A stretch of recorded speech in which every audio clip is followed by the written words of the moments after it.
inteligência e brutalidade, intelectualidade e intriga, religião e carnificina. O Império Bizantino era um farol de luz com um lado escuro. They called themselves Romanos, those who continued the traditions of the Roman Empire. Governados por líderes de poder absoluto e arquitetos que queriam sobrepujar Roma, os bizantinos construíram o mais longo aqueduto do mundo. Muralhas praticamente inexpugnáveis e uma colossal catedral que desafiava as leis da natureza. A church of unprecedented proportions grew up magically.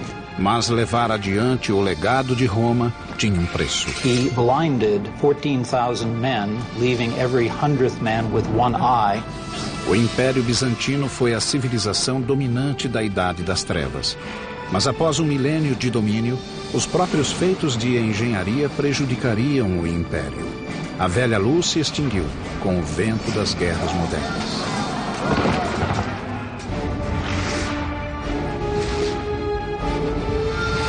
Construindo um Império. Bizâncio. Hi, I'm Peter Weller. Byzantium was an ancient Greek city-state founded around 600 BC, named after its king Byzantus. They settled here because of this thin strip of water that connected Asia to Europe and the Black Sea to eventually the Mediterranean. This strip of water is called the Strait of Bosphorus, meaning bull track from ancient mythology. Byzantine today means scheming or old or devious. But during its 1100 years, the Byzantine Empire would not only be the savior to the Western world's profound heritage of law and literature, but it would put Christianity on the fast track, and along the way give us the artisans and builders and craftsmen who would eventually light up the Renaissance right into the 21st century. And all of this would happen under the auspices of a single emperor named Constantine, who of all of the fakers and charlatans that history has coughed up to steal the moniker the Great, Constantine really deserved it. Novembro de 324 d.C.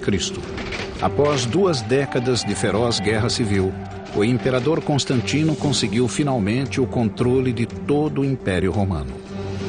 Era um líder de visão, brilhante estrategista e não tolerava limites. He became emperor really through his own wiles. He is ruthless in the way he assumes power. Constantine the Great was one of those rulers that changed the world. He inherited a Roman Empire which had been divided into 2 parts. Constantino reunificou o vasto império e governou bem as 2 metades. He was a very astute politician, and he was faced with the problem of both administering and of managing this enormous realm.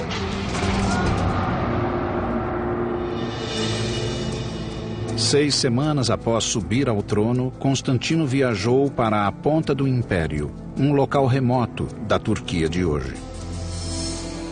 Constantine took a spear and traced the outline of the city in the dirt. His entourage was somewhat amazed at the extent to which he intended to build the city. He is said to have commented, "I will go as far as until he who leads me stops." Ele traçara os limites da nova capital do Império, a Nova Roma, um nome que não pegou. Desse esboço nasceu uma cidade esplendorosa no centro de um grande e novo império. A capital ficaria conhecida como Constantinopla, cidade de Constantino. Constantine effectively shifts the center of the Roman Empire and founds a new center. He was moving away from Rome with its old rivalries, political infighting, vested interests and so forth, to create something quite new, which he could mold. Constantino decidiu que a nova cidade seria construída com as técnicas aperfeiçoadas do Império Romano.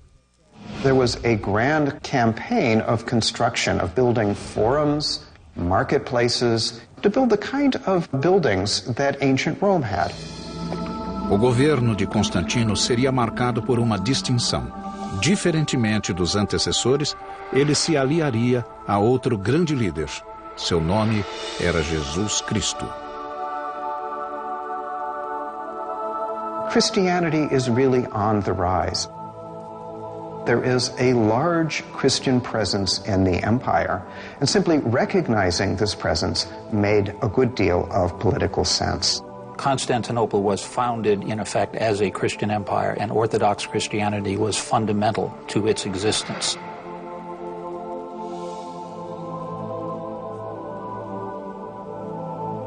Now we have to remember that even though Constantine was venerated by Christianity, he's still an emperor. In other words, a dictator who's not only killed his son, his stepson, but also his second wife, all on the same trip to Italy.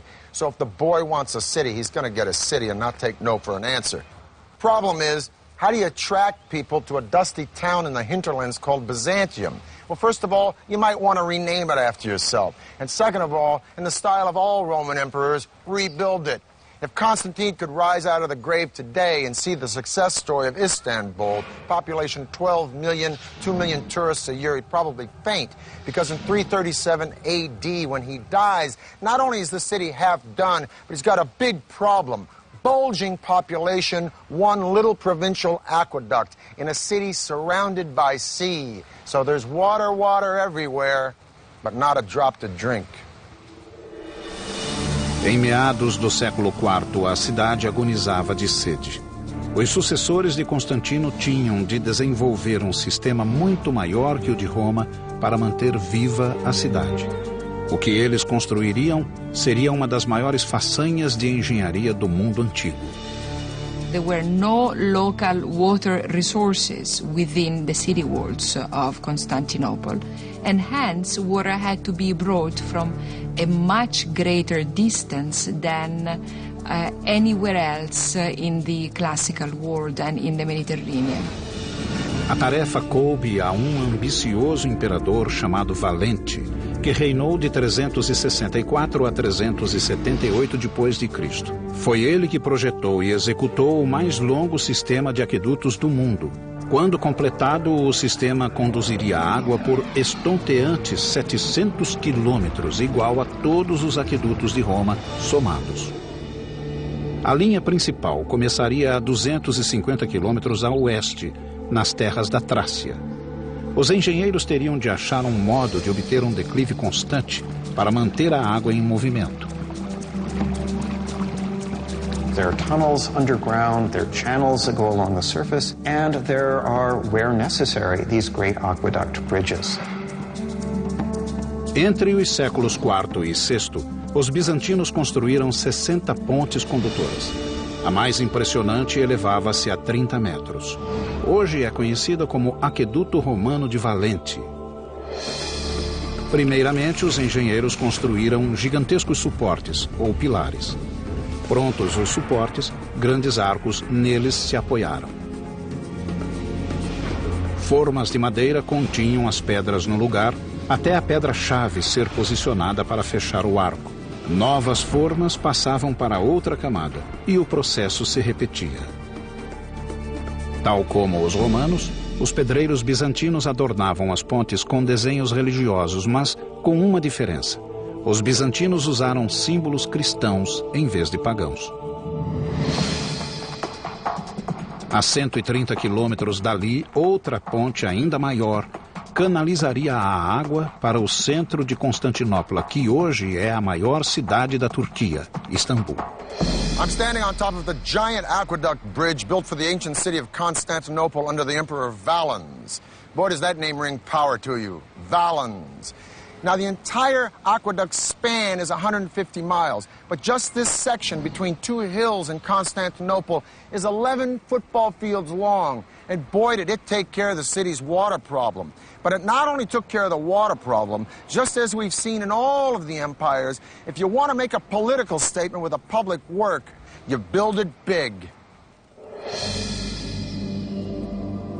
Contudo, levar a água até a cidade era apenas metade da batalha. Uma vez lá, ela teria de ser estocada, e terrenos vazios era o que mais faltava. Os engenheiros aceitaram o desafio e construíram um sistema subterrâneo mais sofisticado do que tudo o que havia no mundo antigo. Criaram mais de 150 tanques subterrâneos, e o maior é esta, a cisterna da Basílica. Tem 336 colunas de 8 metros que sustentam um teto de 153 de comprimento por 77 de largura. A cisterna da basílica poderia armazenar água suficiente para encher 27 piscinas olímpicas. Os tanques subterrâneos foram construídos entre as colinas. Uma solução engenhosa, pois não só utilizava terras baixas, como ainda formava superfícies planas.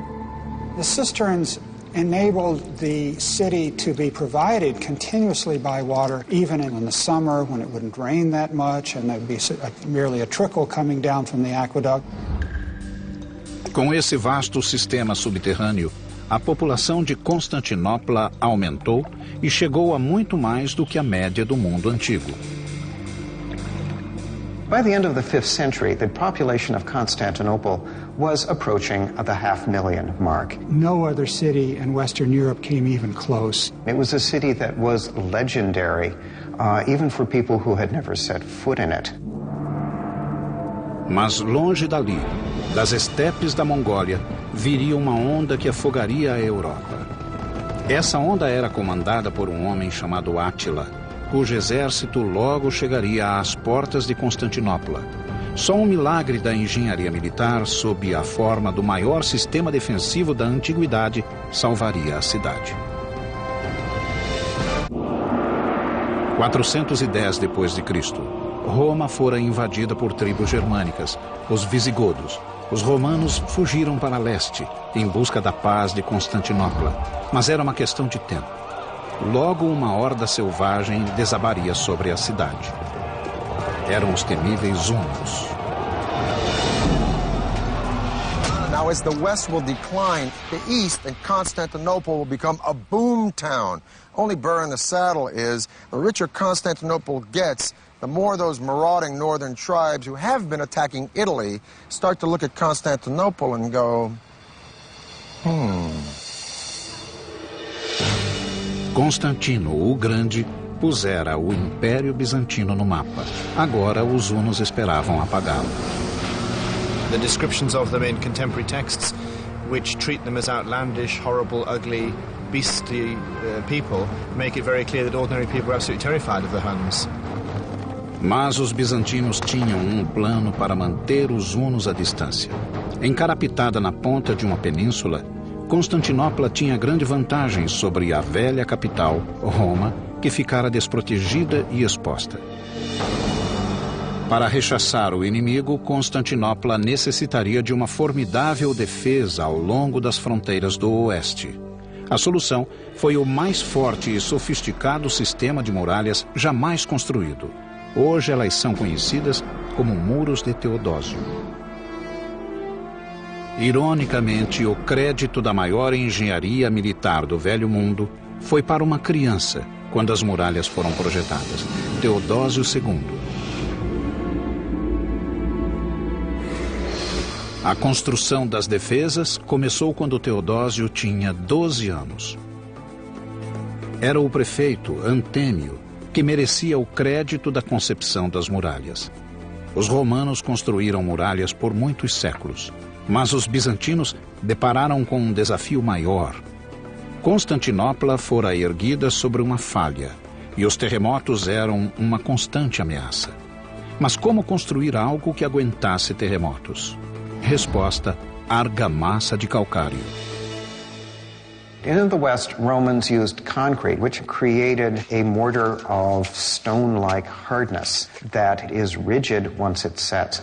Lime mortar has a little bit of give to it, so that it will allow the buildings to settle without significant breakage. O engenhoso projeto utilizava a argamassa de calcário alternada com faixas de tijolo e pedra. Primeiro, ergueram paredes paralelas, enchidas com pedrisco e argamassa. Para unir as camadas de pedra e pedrisco, faixas de 5 grossas fileiras de tijolos foram assentadas por toda a largura das muralhas. The hidden advantage of that also is that it provides a certain flexibility against minor earth tremors, because the addition of the brick breaks up the solid face of the wall and allows the wall to absorb shock without shattering.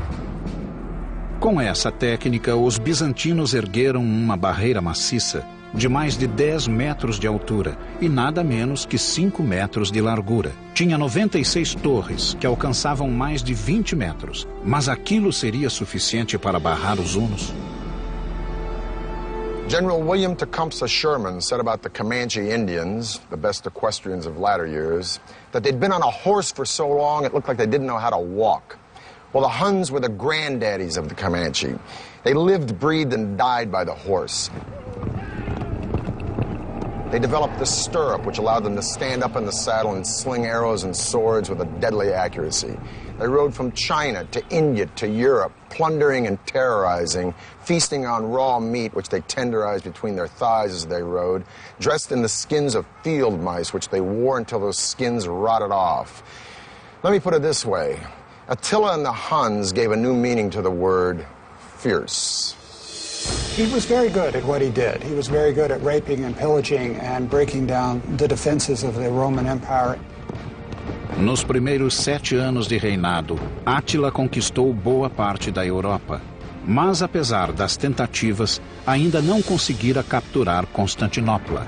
A Mãe Natureza veio ajudá-lo. Em 447 d.C., uma série de terremotos catastróficos abalou a cidade, e muito mais fortes do que os engenheiros haviam previsto. Era a oportunidade que Átila tanto esperara. 57 torres tinham sido arrasadas, deixando a cidade desprotegida. O exército de Átila aproximou-se mais uma vez, ameaçando Constantinopla. Das ruínas, Teodósio ergueu-se e convocou o povo da cidade não só para ajudar a reconstruir as muralhas, como para torná-las mais formidáveis que antes. Mas com os hunos se aproximando, eles tinham algumas semanas para reerguer as muralhas que haviam levado anos construindo. Os bizantinos, porém, deram duro. E as novas muralhas agora contavam com uma linha tripla de defesa. There must have been an enormous amount of planning, a lot of engineering skill. For its period, it was the most complex and expensive defensive system in the world outside of China. Primeira barreira, fosso gigantesco, além dele enorme terraço. E a seguir, uma nova muralha de 3 metros de altura e 2 de espessura. A última e mais impressionante linha de defesa era a enorme muralha interna, totalmente reconstruída e guardada pelas 96 torres. Each tower is its own individual little castle. So to conquer the walls of the city, it would mean penetrating the moat, the outer walls, the inner wall, 3 lines of defense, and then conquering all of these individual castles one by one. It's an extremely clever system. All the angles, all the possibilities for the technology of the time are covered. A obra foi completada em cima da hora.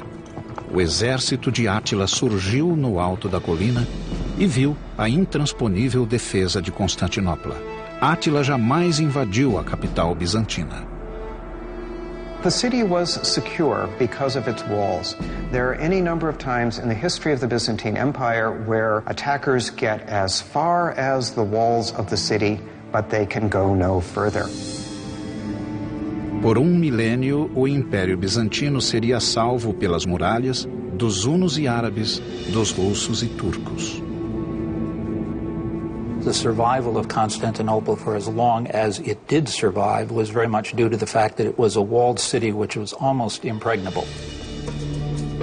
Tendo terminado a barreira, os engenheiros procuraram proteger a cidade de ameaças vindas do mar. A solução foi inventiva e muito eficaz. Uma corrente gigantesca, a maior já feita no mundo.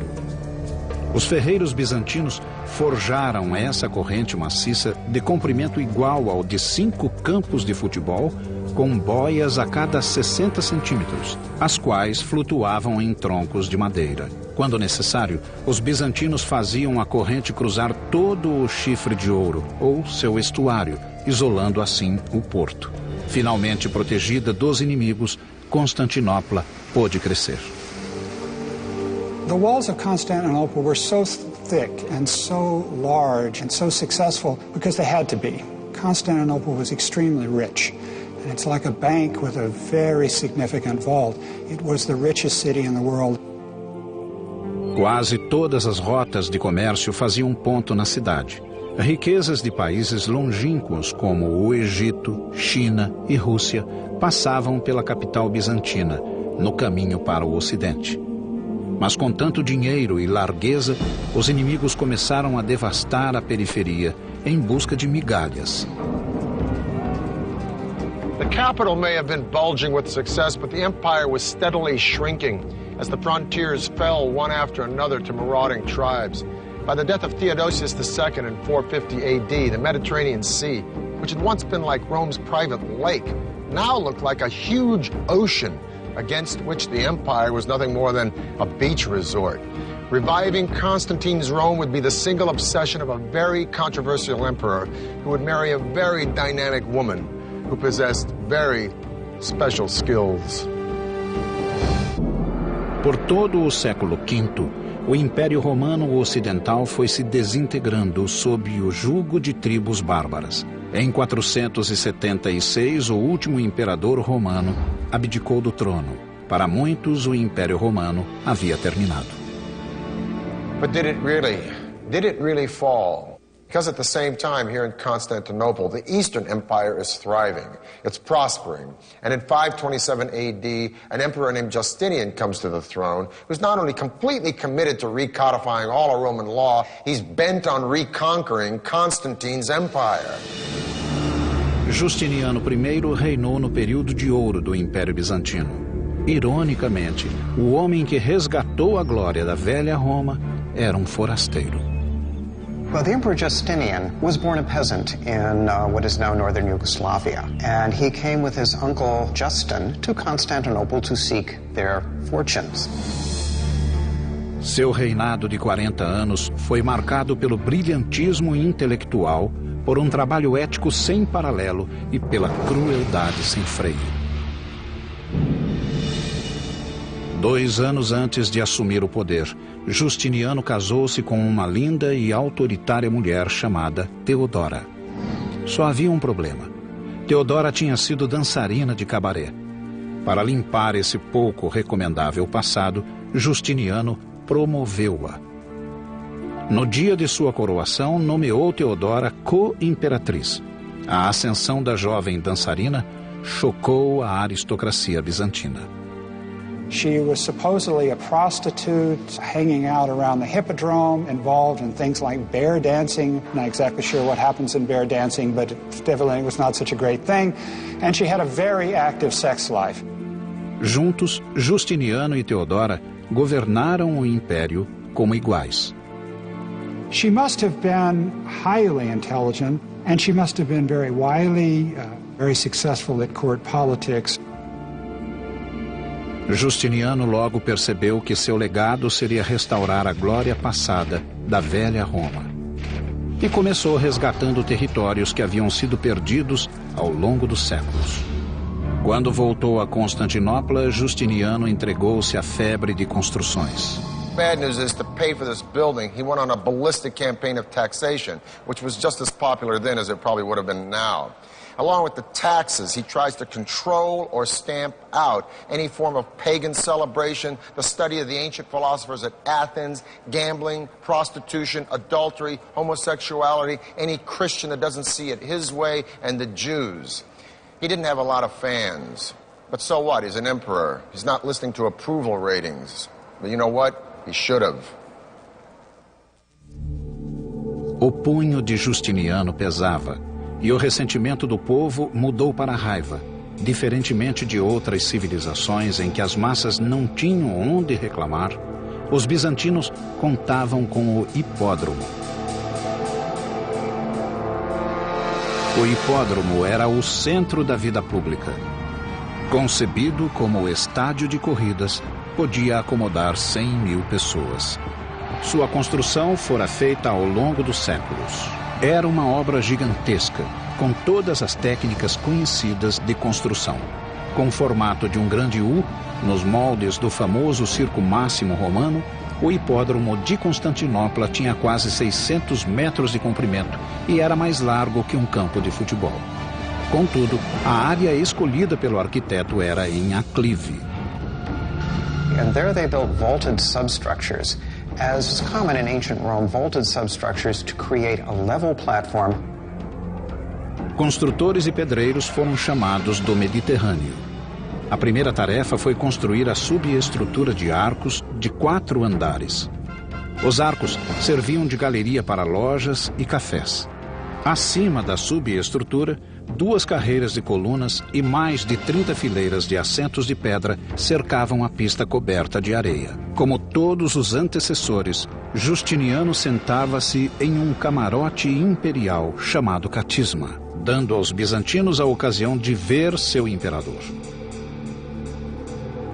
It was a combination of sports stadium, public spectacle stadium, imperial propaganda, pulpit, all those things. It could seat huge numbers of people. As apostas eram feitas pelos torcedores dos times, azuis, verdes, vermelhos e brancos. They were like political factions in our world, and so disputes over soccer results as today or disputes over chariot races could take on a significant political dimension in Byzantium. O hipódromo era uma das glórias arquitetônicas de Constantinopla, mas em 532 d.C., ele se tornaria palco de um dos mais brutais atos de um imperador contra o povo. Em um dia de janeiro, Justiniano, que se tornara impopular graças a duras leis e impostos, apareceu perante uma multidão hostil no hipódromo. All of a sudden they came together, and they came together against the emperor. The ceremonial political center of the empire was right there, and you had tens of thousands of people opposed to the emperor right at the core of the empire. The Blues and the Greens weren't like the Jets and the Sharks. They were factions that ran all the way from street thugs right up the political animal to the aristocracy.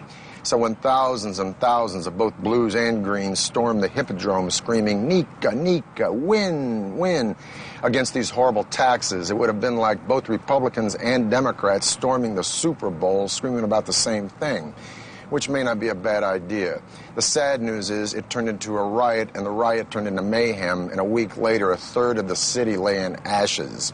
Justinian was so scared he was about to pack his bags and split. But thank goodness for a strong woman.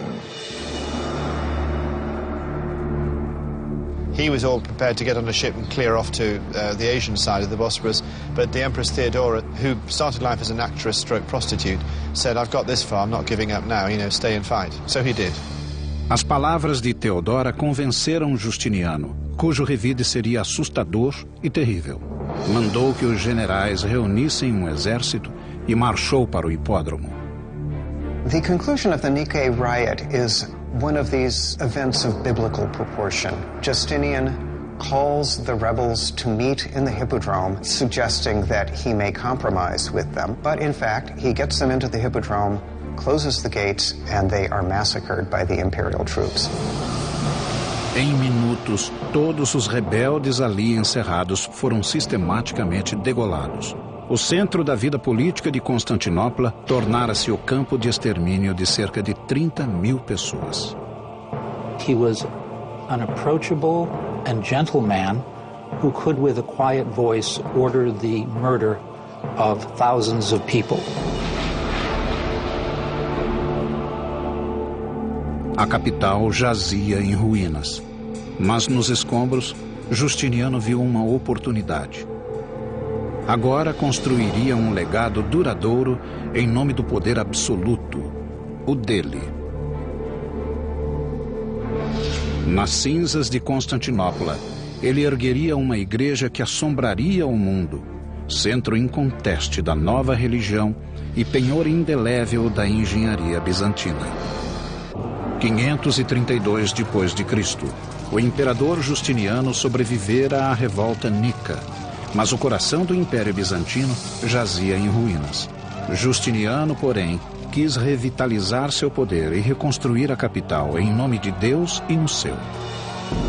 What Justinian did after his imperial army put down the riot was to immediately begin to refurbish the city and proclaim to the citizens that he was in control and that everything was right in the Roman Empire. Now, we remember Justinian not because he was ruthless, but we remember the period of Justinian because he has left us such an incredible architectural legacy. A grande prioridade do imperador era reconstruir a catedral da cidade, chamada Igreja da Sagrada Sabedoria. Nós a conhecemos hoje como Hagia Sophia. Justiniano contratou 2 arquitetos de nomes Isidoro e Antêmio para projetar a catedral. Eram ambos professores de física e matemática. Conheciam a teoria, mas careciam de experiência em construção. The architects of Hagia Sophia were not the standard architects of the day. They, for better or worse, were professors. We professors sometimes don't have the most sound practical knowledge. Mas Justiniano deu-lhes carta branca com apenas 2 exigências: construir o mais rapidamente possível e criar algo absolutamente único na Terra. As obras começaram algumas semanas depois da revolta nica. It took years to put together building teams, to bring together all of the building materials that were needed for a great project in the empire. Justinian did it practically instantly. Isidoro e Antêmio fizeram um projeto revolucionário no conceito e de tamanho sem precedentes. Resolveram criar o maior domo jamais construído, com 30 metros de diâmetro. Começaram usando um recurso já tentado pelos romanos, que nunca chegara a bom termo. Era o pendente. O primeiro passo foi construir 4 grandes arcos, onde o domo repousaria. A seguir, os pendentes, triângulos arredondados que ligam a base circular do domo ao suporte quadrado e distribuem o peso igualmente entre os 4 arcos. Acrescentando semidomos menores, a área poderia ser ainda maior. Com o uso de pendentes, os arquitetos de Justiniano puderam construir um domo gigantesco que aparentemente pairava no ar. O domo tinha 55 metros de altura, quase 10 a mais que a Estátua da Liberdade. A nave, que ficava abaixo do domo, era um enorme espaço livre de 75 metros por 70. There were 100 teams of workmen, each with 100 men, with half of them working on the north side of the building, half of them working on the south side of the building, and competing to create the great building. A church of unprecedented proportions grew up magically, almost magically, faster than any kind of construction at that time on that scale. Hagia Sophia foi inaugurada em 537 d.C., menos de 6 anos após a pedra fundamental. Justinian was very proud of his church, as he should be. It was a great idea, it was a great conceptual plan. The implementation of that plan, the actual structure, was risky. A more experienced or pragmatic builder would have seen that trying to build a dome of this size with the materials given in a short amount of time would have been dicey at best. Before the construction was even finished, the 4 piers hold up the arches started to buckle and collapse. 20 years later, an earthquake happens. Boom, whole dome comes in. Now, Isidorus the Younger, the nephew of the original Isidorus that built it, addressed the flaws in the dome, had to reconstruct it. One of the flaws, most important one, is that he raised the pitch of the dome because more vertical load of a higher dome will drive the weight into the ground, which is good support. A short, squatty dome with horizontal load drive the weight sideways, and kaboom, the dome falls in. So Isidorus raises the dome 21 feet, boom, and voila, you got the dome you see today. A Hagia Sophia ficou conhecida não só pelo projeto arrojado. Até as colunas foram adornadas com monogramas do imperador e da imperatriz. We are never allowed to forget that this is the great achievement of Justinian and Theodora. Justiniano havia criado um centro para a cristandade e mais tarde consolidou Constantinopla como capital do mundo cristão. He got an architect that was going to make a grand statement. And a grand statement was made. The largest church in Christendom, the greatest dome space in the world until the Renaissance. He got a building that dwarfed any of the great baths of ancient Rome or any of the great temples of the ancient world. No final da era Justiniano, o império atingira seu tamanho maior, englobando a Síria, a Palestina, a Ásia Menor, Itália, Grécia e o norte da África, isto é, Egito. Mas o povo bizantino pagaria caro por tamanha expansão. As constantes campanhas militares de Justiniano, mais a obsessão de reconstruir Constantinopla, virtualmente levaram o império à falência. The empire really never recovers from the megalomania of Justinian. It's perhaps fitting that the dome of Hagia Sophia collapses. It's as if Justinian, as he is overextending the political boundaries of the empire, he's also overextending the architecture as well. Por 3 séculos após a morte de Justiniano, uma série de imperadores governariam um território cada vez menor. Apesar disso, Constantinopla manteve-se ilesa, e no século X os bizantinos mais uma vez se ergueriam no fulgor da glória militar. Combateriam com armas novas, sob a chefia do guerreiro mais estrategicamente militar entre todos os que usaram a coroa. The year is 1000 AD, the end of the first millennium of the Common Era. The force of Europe now lies in the north, with France and Germany and the Holy Roman Empire. While here in Constantinople in the east, the Byzantines have survived wars with Visigoths, Persians, Avars, and Arabs, and weathered a very disheartening period in the 700s called iconoclasm, where they have smashed most of their art. But the Byzantines are on the rebound now, and by 1014 they are poised to reconquer the entire Balkan Peninsula from the Danube River all the way to Greece. Quem comandou os bizantinos em sua volta foi Basílio II. Homem do povo, Basílio foi o mais brilhante militar do lendário império. He was an emperor that did not sit back and enjoy the luxuries of the palace. He went out campaigning every season, leading the Byzantine armies against the foes. He was seen to be a soldier's emperor, but there's no doubt he ranks as a highly competent, very able, very intelligent, very versatile military leader, as well as a good ruler.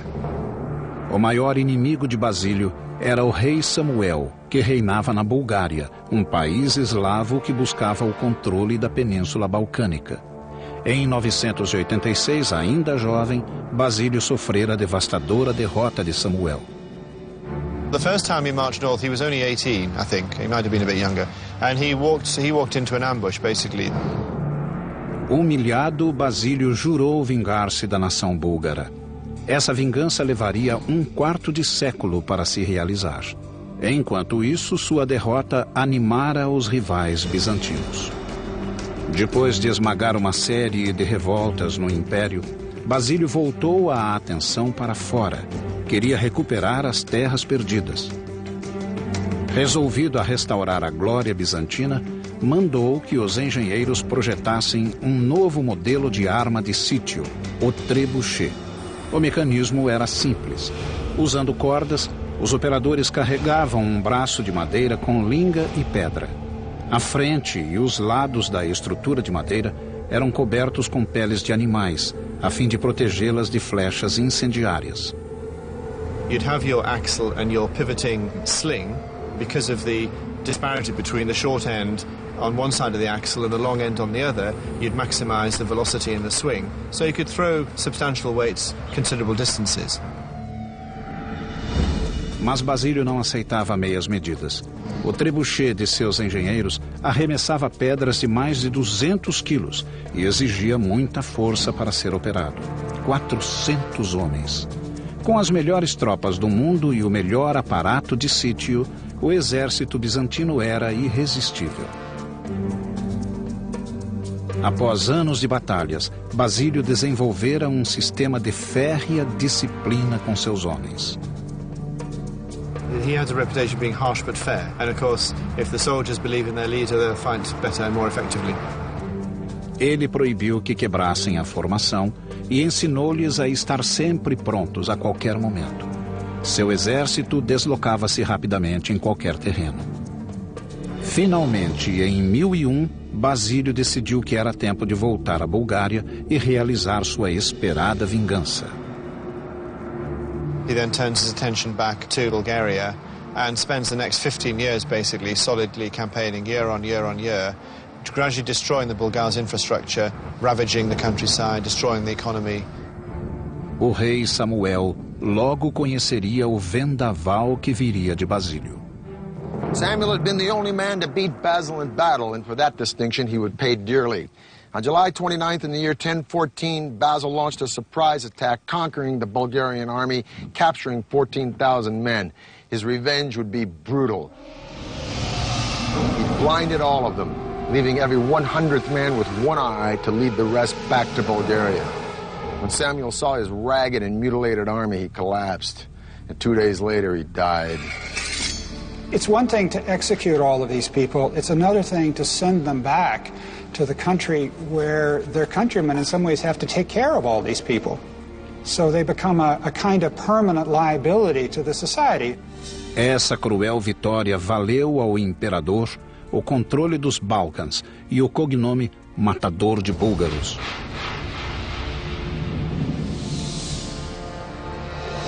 Em 1025, quando Basílio morreu, os bizantinos achavam-se no auge do poder, mas o império ficou sem líder e à mercê de lutas internas. In subsequent times, the empire needed a great general like Basil II. They didn't have one. Em 1453, os otomanos assestaram sua nova arma contra as invencíveis muralhas de Constantinopla. Tijolos e pedras não puderam enfrentar o fogo de canhões. Gunpowder and cannon changed the rules of war. Byzantium, Constantinople was built for a system of fighting that was obsolete by the 15th century. Após 1100 anos, as muralhas inexpugnáveis finalmente caíram. Constantinopla agora se chamava Istambul.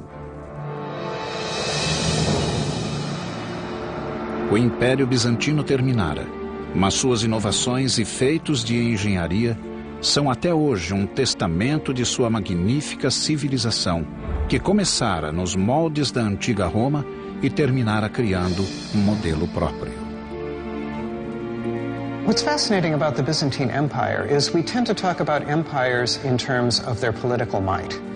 With the Byzantine Empire, we have to understand it as a cultural power. It was a highly sophisticated intellectual culture. The Greek monks, Greek priests were interested in ancient literature. They preserved ancient text. It is often said that the fall of Constantinople, with the books going to the West, is what aided in the birth of the Renaissance.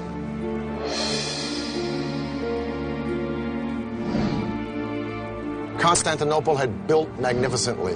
They catapulted Christianity into the world. They'd shaped the Western world's laws. They preserved the heritage of knowledge from antiquity. But the Byzantine Empire was gone for good. For the History Channel, I'm Peter Weller.